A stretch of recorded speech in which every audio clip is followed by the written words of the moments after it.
सरेआम की खातून नुमाइंदा लड़की की दोस्त बनकर ब्लैकमेलर से मिली और पहली ही मुलाकात में इसने पुलिस अफसर के रूप में इस ब्लैकमेलर से बच्ची के हाथ बांधकर इसकी वीडियो रिकॉर्ड करने का एतराफ करवा लिया।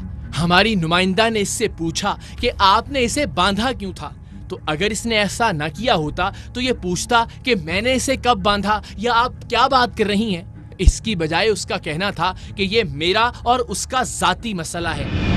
आपने इसके साथ जबरदस्ती करने की कोशिश की ना कि पहले मुझे इस चीज़ की गारंटी दें, भाई बच्ची है ना समझे मासूम, इसको बांधा क्यों आपने? क्या मसला है? फिर हमारी नुमाइंदा जो लड़की की दोस्त बनी हुई थी उसने इससे ये कहा कि ये तब तुम्हारे साथ जाएगी जब तुम इसकी वीडियोस और तस्वीरें डिलीट कर दोगे। इस पर भी इसने ये नहीं कहा कि कौन सी वीडियोस और तस्वीरें, बल्कि इसका कहना था कि वो मैं पहले ही डिलीट करने का कह चुका हूँ, क्योंकि ये लड़की को बुलाने के लिए हर बार वीडियो डिलीट करने के झूठे बहाने करता था। गाड़ी में बैठ के बात करते हैं। नहीं, हम यहीं बैठ के बात करें खड़े होके, मेरी बात इधर हो जाए। अच्छा, मुझे तो गाड़ी में बैठ के बात करना। सुनो ना, ये तुम्हारे साथ जाएगी, लेकिन एक शर्त है, तुम इसकी तस्वीरें डिलीट कर दोगे, वीडियो डिलीट कर दो। पहले ही बोल दिया। इस ब्लैकमेलर ने खुद बताया कि वो यहाँ यानी जिना अस्पताल कराची में कायम पुलिस की चौकी का इंचार्ज है, लेकिन हमारी नुमाइंदा घुमा फिराकर इससे यही पूछती रही कि आपने इस लड़की को बांधा क्यों। इसने इस बार भी इनकार नहीं किया, बल्कि कहा कि ये बात इसी लड़की से पूछो कि मैंने इसे क्यों बांधा था, इसलिए कि ये मेरी जिनसी ताल्लुकात की ख्वाहिश को पूरा नहीं कर रही थी।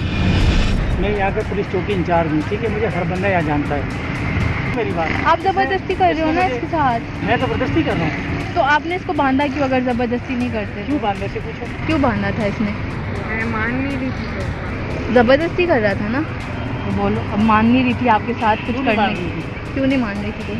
इसीलिए नहीं मान रही थी कि इस टाइप का कभी कुछ ऐसा हुआ। लेके तो आप जा रहे थे।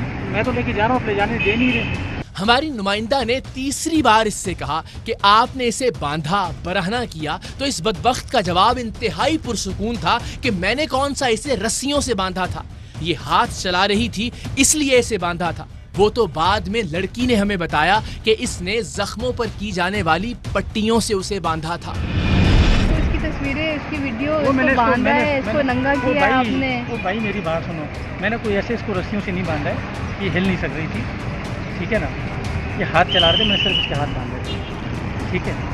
अब आप चलना चाह रही हैं तो आप चलें, नहीं चलना चाह रहे हैं उसको ले जाने का कोई इशू नहीं। इसकी वीडियो और तस्वीरें डिलीट कर दो। मेरा मसला, मैं करूँ या नहीं करूँ। वो वीडियो और तस्वीरें डिलीट कर दो, दिखाओ मुझे, हैं तुम्हारे पास? ये मेरे 2 मोबाइल है, मैं मोबाइलों में ऐसी चीज़ें नहीं रखता हूँ। मैं पुलिस वालों को मुझे गोली मार दे, मैं मर जाऊँ, कोई ये वीडियो देख ले। कहाँ रखते हो घर पे पता है, मोबाइलों में ऐसी चीज़ें नहीं रखता हूँ।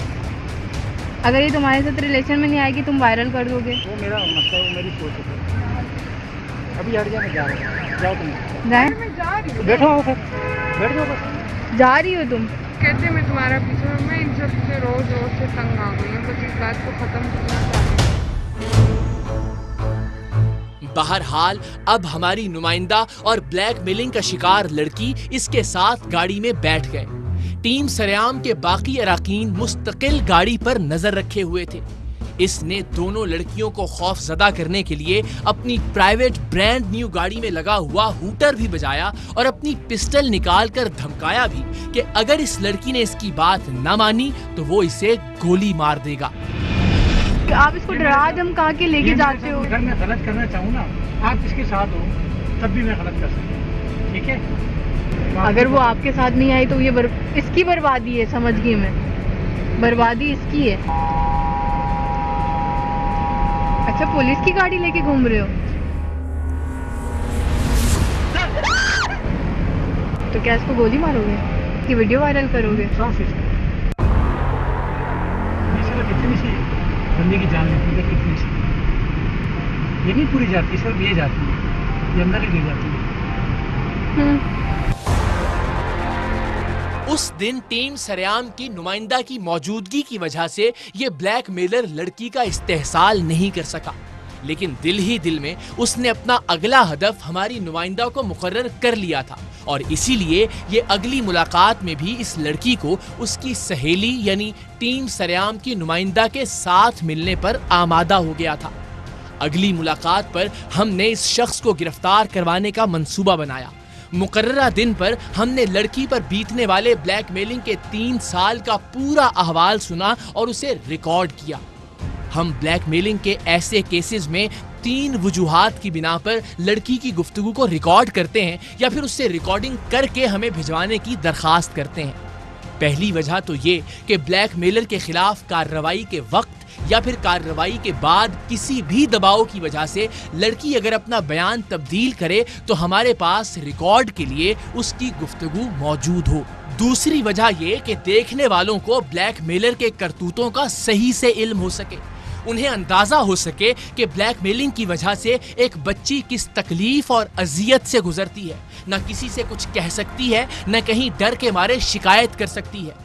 जालिम ब्लैकमेलर के हर मुतालबे को तस्लीम करने पर मजबूर होती है और ऐसे केसेस में ब्लैकमेलर महज पैसों का मुतालबा नहीं करता या सिर्फ अपनी जिनसी तस्कीन पूरी नहीं करता, बल्कि ऐसे हैवानी और वहशत भरे तरीके से ब्लैकमेल होने वाली लड़की पर तशद्दुद किया जाता है जिसका आप तसव्वुर भी नहीं कर सकते।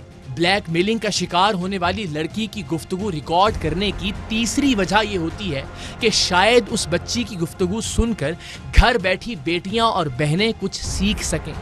वो गलतियां जो ब्लैकमेलिंग का शिकार होकर अजियतनाक लम्हे गुजारने वाली बच्चियों ने की हैं, शायद उन्हें सुनकर कोई दूसरी बच्ची, कोई दूसरी लड़की इस अजियत का शिकार होने से बच जाए।